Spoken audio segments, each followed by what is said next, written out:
opportunities for local businesses to participate in supporting the plant once it is in operation. Heating, AC services, plumbing. I just would like to reiterate what I stated in my letter of support, that Prestige people have been in the county for years. They do an excellent business here. I'm the feed department manager with Gold Eagle and do business with the Iowa delegation of Prestige farmers on a daily basis.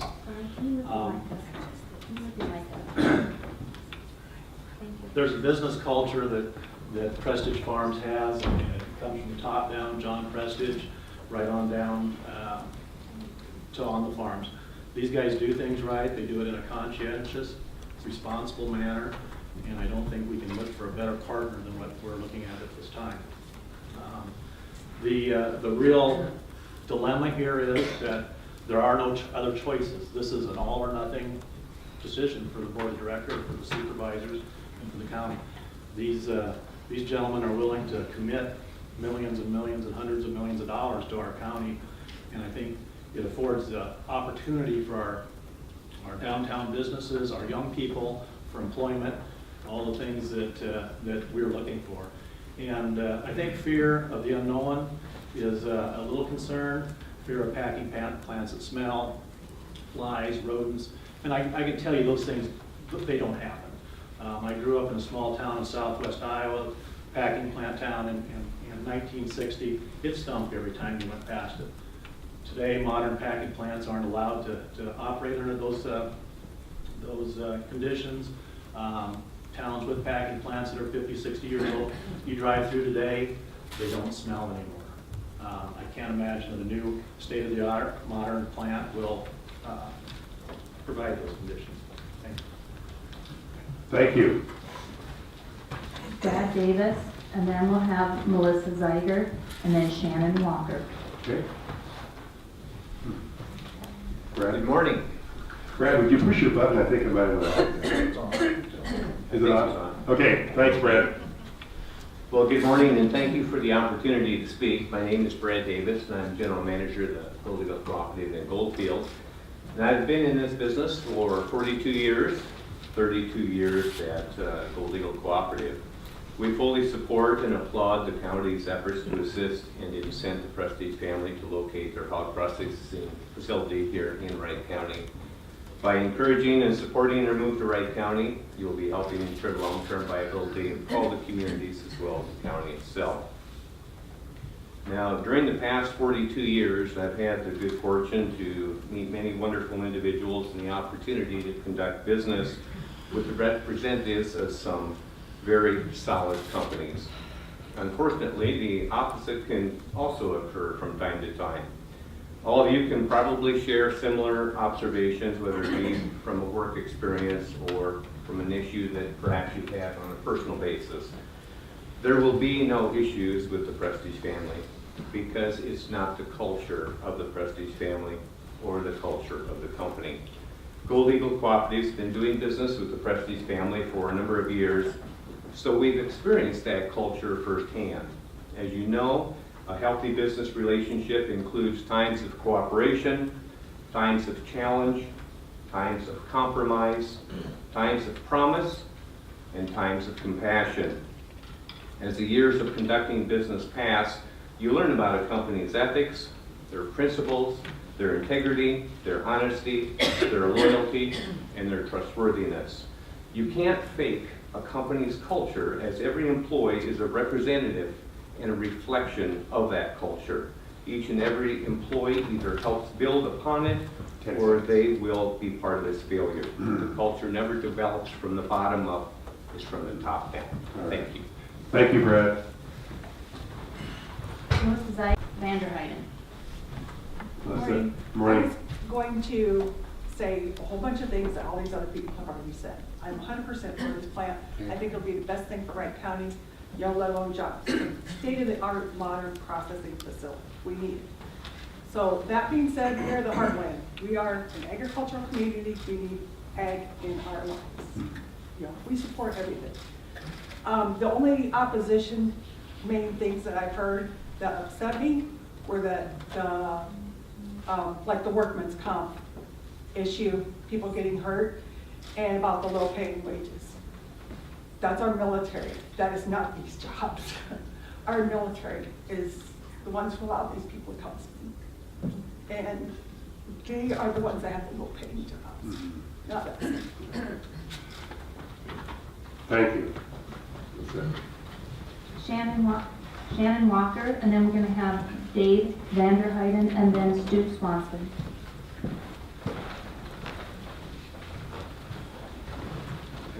Shannon? I had started to write a speech on my computer. I've got 3/4 of a page. I didn't really get to it, and I've just felt very discouraged because I really don't feel like you guys are listening to us, to the opposition. You read all the support letters. Where are the opposition letters? You should be objective in this and try and look at both sides of the issue. Look at the harm it's going to do as well as the good it's going to do. I'm sure there are good things that could come of this, but I would like to look at the water situation. The Jordan Aquifer is being drained already. There are articles in the paper about the usage, and we're depleting it quickly. But like I said, I would like you to look at both issues, or both sides objectively, instead of just being all gung-ho for it. I mean, it could be a great thing, but it could be a bad thing too, and how are we gonna know until it happens? You know, we didn't know that DeCoster was gonna ruin this county and many others until after it was too late. A lot of the supporters have like I said this last week, a lot of supporters have something to gain from this. They're businessmen. They're gonna be falling all over themselves trying to get business from Prestige to sell their commodities. All of them aren't gonna be chosen, but because they're probably going to want to build more CAFOs so that they can provide more than 60% of their own hogs. This facility has a high possibility of putting 3 other slaughterhouses out of business. What about those? We're gonna have a bunch of jobs around here, but then we're gonna cause the loss of how many other jobs in other areas. And we have the richest farmland in the world, some of the richest farmland in the world, and we're covering it with concrete to build buildings over top of it. That seems counterproductive. 10 seconds. And Nick asked about how much Prestige of their own money they were putting into it. He wanted to know how much they were financing. We had heard they were getting 100% financing. All right. Okay, just the first thing on the letters, we only do letters like for drainage hearings and everything. I think that's the only thing it wasn't meant to. I don't know, were there any opposition letters at all? There were emails. Well, letters, I'm asking. I did not. I didn't get any. I did not receive. In our traditional hearings, what we do is letters, because on a drainage project, you'll have folks that can't be there to write in. We read their letters, we receive written comments. Do you read your emails? Yeah, of course I do. Well, I sent one. Okay, I know a lot of people did. all right. I And, think that counts as a okay. letter, Stan. well, not in our world, okay? We're probably old fashioned, but that's the way we do hearings. Okay, the other thing, and I want to get back to, is the engineer here on the aquifer? We've had a lot of questions on that, Shannon. Does the company have anybody to speak to that? Or they don't, that's okay. I don't know, Jerry, do you want to? The DNR makes the call on that, and Yeah, that was gonna be. I don't know, I mean, could you say anything for Shannon's question on the aquifer? I really don't know. Well, not beyond what you just said, and that is that we don't decide whether we can tap an aquifer. We will require a DNR permit. We have made a visit to the DNR already. The DNR says that in this area, the Jordan Aquifer is plentiful with water, but they have to do an analysis before they'll issue a well permit, and that's exactly what'll happen. We're not gonna submit a well permit for that analysis until we know for sure that we're coming here, but that's what'll happen. To clear up a couple of other things too, a few minutes ago, someone said that we had perhaps included everyone's wages here as part of the wage average. That wage average only includes people that are going to live and reside and work at that plant. It does not include anyone from North Carolina. It does not include me. It does not include anyone except people that are going to be housed and work in that plant. Okay. Strictly the Eagle Grove plant. Correct. Okay. And there was also an earlier remark about Iowa State. I have been in contact in the last week with Dave Swanson, who did an economic analysis on the plant. I know that analysis has been floated around on social media. Would you hand me that, please, Scott? Dave has revised that analysis. It was not correct. I have that analysis, would like to submit it for you guys. Okay. This is not my work, it is his work. It was issued this week. It's 2 reports. And in summary, the first report did not use our wage information. He attributed, I'm paraphrasing here, you can read this analysis, but he paraphrased that these jobs would be worth 81% of the Wright County average. We did not have access to his documentation. I don't know how he came up with the Wright County average, but we very quickly realized those weren't our wage numbers. We asked him to rerun the numbers. This implies that the numbers, our numbers against his Wright County average represent 98% of the county average, not 81. Okay. And he has went back and also talked about housing and so forth, so All right. I'd just like Thank to you, submit that Jerry. to clear that up. Thank you. Okay, there we go. I'll have the auditor take care of that. Okay, Betty, who do we have next? Dave Vanderheiden, Okay, and Dave? then we got Stu Swanson and Nikki Cooper.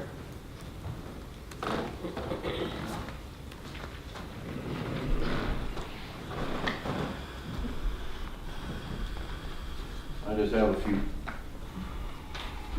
few concerns here Okay. about the superintendent of the schools said at Wright County Supervisor's meeting the other day that, you know, if the children come, that they will educate them. But I'd like to know at what cost and what shortfalls there's gonna be, because there's information floating around out there that says with the state money coming in and the tax dollars going in, there could be a shortfall of, you know, millions of dollars into the school systems. And as we all know, the school's under pressure every year, thanks to Governor Branstad cutting the funds. But he doesn't have a problem with funding the Prestage slaughterhouse from North Carolina. How much does it cost the taxpayers? It's like we don't have to worry about the money, our taxes are high enough. Local government needs to listen to the tax-paying citizens of Wright County, not big corporations or big ag. They don't care about our quality of life. Our supervisors in Wright County are acting like it's a privilege to let us talk and speak, but it's our right.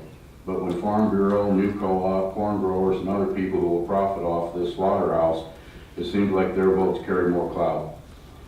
We can't let the rich elite corporations and big ag take over rural Iowa. We need our elected officials to represent the tax-paying voting citizens, not big ag. We ask the supervisors of Wright County to stop this at the local level. Don't let Branstad and the DNR make these choices for us. They don't live here. Oh, and by the way, whoever took my sign from my front of my house, I'd like to get it back. Thank you, Dave. Yep. Thank you. And then Gary Woodley.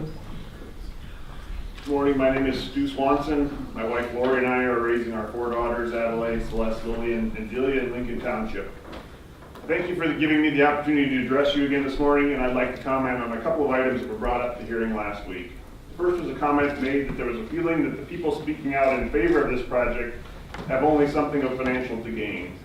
In response to this, I would say operating a business to make a profit is not in itself an evil thing, and I believe that producing food for people is a noble profession. I'm the adult leader for the Wright County Pork Interest Group 4-H Club. We began this club 10 years ago for 4-H members with an interest in the swine area. Currently, our club has 17 members, and we've worked hard to learn more about the pork industry by taking industry tours, attending and hosting educational seminars, and working to support the swine program at the county and state fair. In the beginning, each member had a swine project, but over the years, the interest in livestock and agriculture led to members starting beef, lamb, STEM, vet science, agronomy, and many other projects. This in turn has led to members working part-time in the ag area, attending college to major in agriculture, and finally beginning careers in the ag industry. All throughout this, the ag community in this county and this state has been great supporters of youth by helping line up these educational experiences, awarding thousands of dollars in scholarships and hiring interns and graduates with a passion for agriculture. 3 weeks ago, we had 37 10 to 19-year-olds exhibit swine at the county fair, and we had 29 4 to 9-year-olds participate in the Little Squealers program. As you can see, there are many families and many individuals and many businesses that give